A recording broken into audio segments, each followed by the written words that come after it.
Les jardins botaniques et musées d'histoire naturelle de Suisse abritent plus de 60 millions d'objets.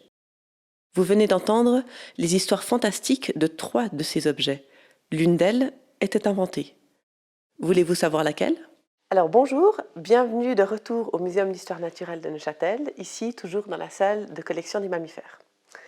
La fausse histoire était effectivement celle du thylacine. Alors le thylacine, c'est une vraie espèce, il s'appelle aussi le loup ou tigre de Tasmanie, et c'était le plus grand marsupial carnivore à avoir existé au XXe siècle. Alors la particularité de cette espèce, c'est qu'il a une gueule qui peut s'ouvrir jusqu'à 120 degrés à peu près, et il mangeait principalement des petits oiseaux, des petits kangourous ou des petits rongeurs. Et les femelles, elles ont, comme les kangourous, une poche marsupiale pour que les petits finissent leur maturation, seulement que chez eux, la poche était orientée vers l'arrière. Alors l'histoire de cette espèce est un peu triste, parce que les Européens qui s'installent en Tasmanie au début du 19e siècle, ils s'installent avec notamment des troupeaux de moutons.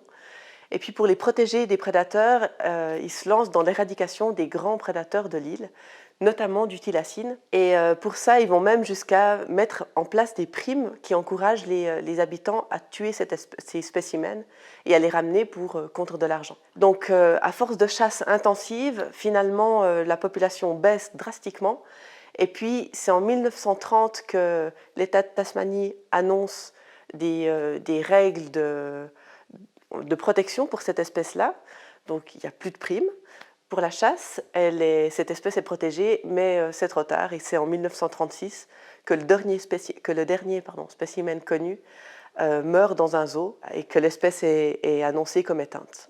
Alors depuis 1936, il y a plusieurs groupes et plusieurs personnes qui assurent avoir vu encore des spécimens dans la nature et qui essayent de prouver leur existence encore, mais malgré tout, jusqu'à maintenant, l'espèce est toujours considérée comme éteinte. Alors j'espère que vous avez eu du plaisir à participer à ce petit jeu. En tout cas, merci beaucoup pour votre intérêt et je vous souhaite une belle découverte dans les autres institutions. Un grand merci pour votre participation. D'autres histoires fantastiques sur les objets de nos collections d'histoire naturelle sont à découvrir sur fantasticstories.ch.